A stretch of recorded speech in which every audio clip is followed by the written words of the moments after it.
All right, everyone. Interesting article link in the description. Zelensky coming out and saying he doesn't expect there to be a peace deal anytime soon. It's going to be a very, very long time, he says. Now, in his particular statement, there's something that people aren't noticing.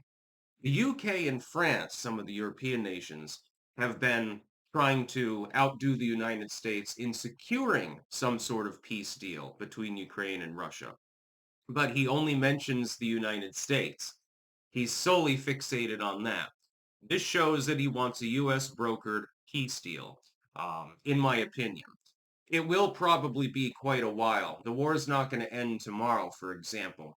What you have is the United States attempting to cock-block Russia, while Russia also offered a mineral deal to the United States within the territory that it controls. By the way, this was news to me the other day. I didn't know that this was a thing a week ago when it first broke.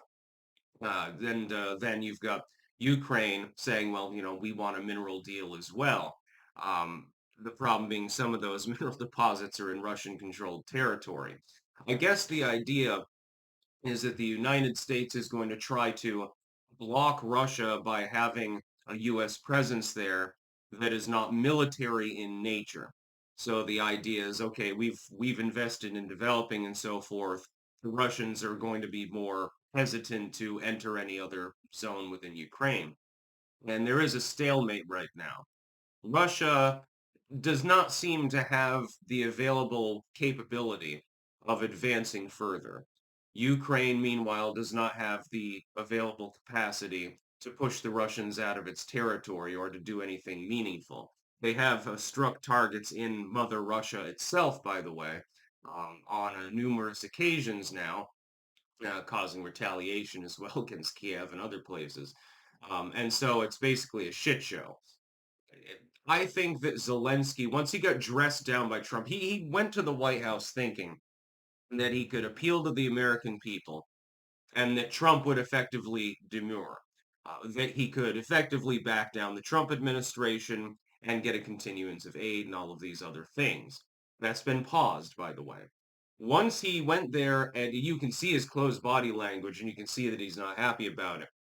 Once he realized that he can't call the vice president of the United States a bitch in front of the president of the United States and the news cameras without getting dressed down, all of a sudden he came out and he apologized later on, actually the next day. I found that very, very funny. It's like, look, the United States is the world's main power. We're also the ones providing a shit ton of aid to you.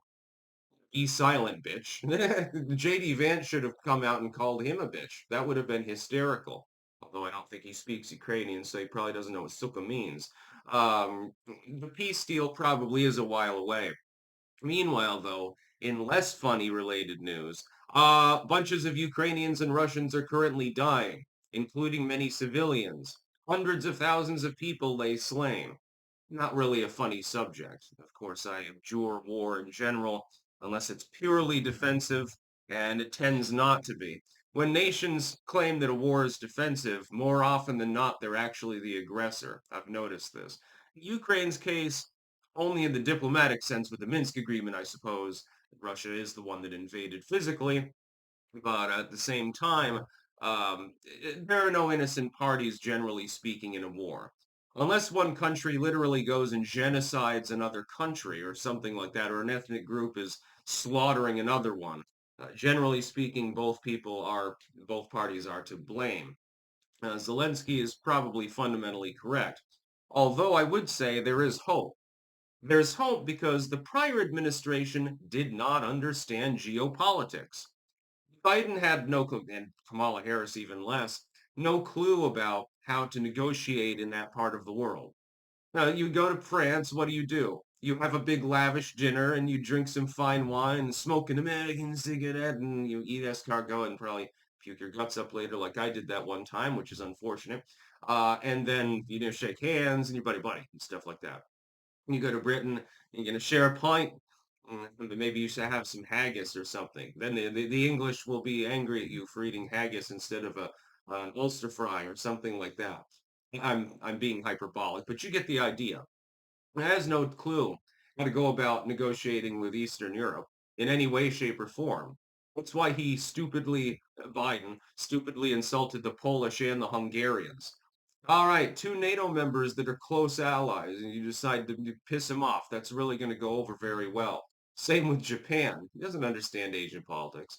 Trump does. He, especially within Asian politics, I would say.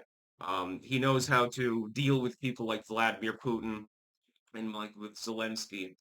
And so there's hope because he knows how to be like, look, guys, we got to do something about this. It's become a big issue, an issue politically as well, by the way, for the Trump administration itself.